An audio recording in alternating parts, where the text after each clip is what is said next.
El umbral de la noche, por Stephen King, parte 14. La puerta seguía entreabierta, tal como la habíamos dejado después de nuestra última salida, y la oscuridad interior parecía hacernos muecas.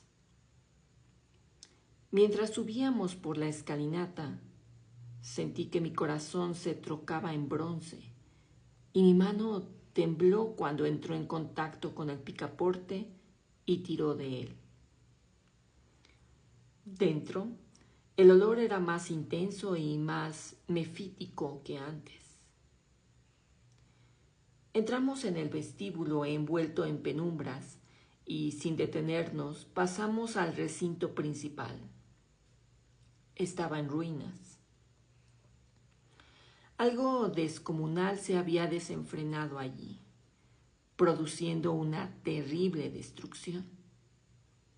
Los bancos estaban volcados y apilados como briznas de paja. La cruz nefasta descansaba contra la pared oriental y un agujero mellado que se veía en el revoque, encima de ella, atestiguaba con cuánta violencia la habían arrojado.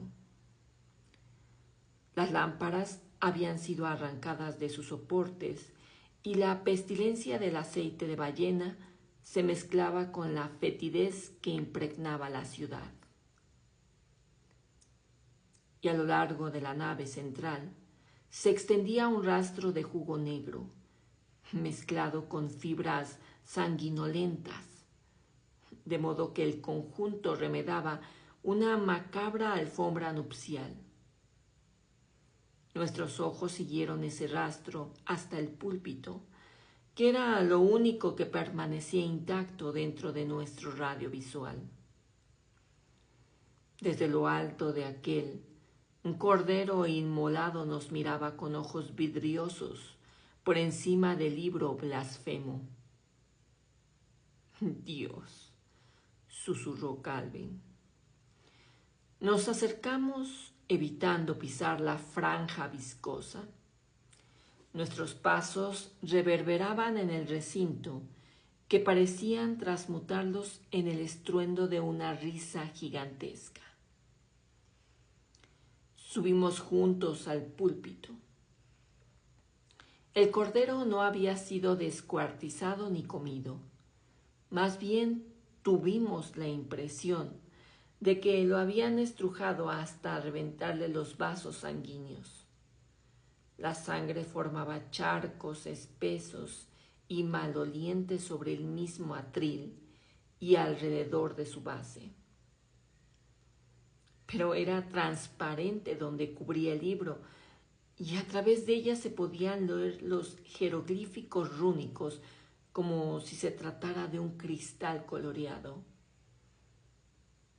¿Es necesario que lo toquemos?, preguntó Cal con tono resuelto. Sí, es mi deber. ¿Qué hará? Lo que tendría que haber hecho hace 60 años. Lo destruiré. Apartamos el cadáver del cordero de encima del libro y cayó al suelo con un abominable y fluctuante ruido sordo. Ahora las páginas manchadas de sangre parecieron cobrar vida con su propio fulgor escarlata. Mis oídos empezaron a resonar y zumbar. Un cántico apagado parecía brotar de las mismas paredes. Al ver el rostro convulsionado de Cal, comprendí que oía lo mismo que yo. El piso se estremeció debajo de nosotros, como si aquello que embrujaba a esa iglesia se estuviera acercando para proteger lo suyo. La urdimbre del espacio y el tiempo lógicos pareció retroceder y desgarrarse. La iglesia pareció llenarse de espectros e iluminarse con el resplandor infernal del eterno fuego frío. Creí ver a James Bond repulsivo y deforme, retosando alrededor del cuerpo supino de una mujer, y a mi tío abuelo Philip detrás de él, transformado en un acólito enfundado en una capucha negra con un cuchillo y un cuenco en la mano. Deum vobiscum magna vermis. Las palabras tremolaron y se enroscaron sobre la página que tenía frente a mí. Empapadse la sangre del sacrificio en aras de una criatura que se arrastra más allá de las estrellas. Una congregación ciega, incestuosa, meciéndose al son de una alabanza absurda, demoníaca, rostros deformes en los que se leía una expectación anhelante, inmorable. Y el latín fue reemplazado por la lengua más antigua que ya era arcaica cuando Egipto estaba en sus albores.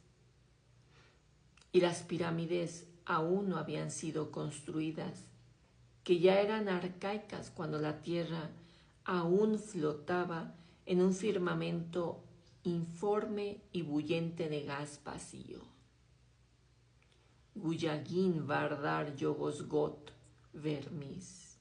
Guillagin, guillagin, guillagin. El púlpito empezó a partirse y seccionarse pujando hacia arriba. Calvin lanzó un alarido y alzó un brazo para cubrirse el rostro. La bóveda osciló con un movimiento descomunal, tenebroso, semejante al de un barco zarandeado por la borrasca. Manoteé el libro y lo mantuve alejado. Parecía impregnado por el calor del sol y pensé que me calcinaría, que me cegaría. ¡Corra!, gritó Calvin, ¡corra! Pero yo estaba paralizado y la emanación sobrenatural me llenó como si mi cuerpo fuera un cáliz antiguo que había esperado durante años, durante generaciones. Guillagin Vardar, aullé, siervo de Yogosgot el inmorable, el gusano de allende el espacio, devorador de estrellas, segador del tiempo, vermis, llega la hora de colmar, la hora de tributar, vermis, al-Yag, Guillagin. Calvin me empujó y trastabillé. La iglesia giraba a mi alrededor y caía al suelo. Mi cabeza se estrelló contra el borde de un banco volcado. Se llenó de un fuego rojo que, sin embargo, pareció despejarla. Manoteé las cerillas de azufre que había traído conmigo. Un trueno subterráneo pobló el recinto. Cayó el revoque. La campana herrumbrada de la torre hizo repicar un ahogado carillón diabólico por vibración simpática. Mi cerilla chisporroteó.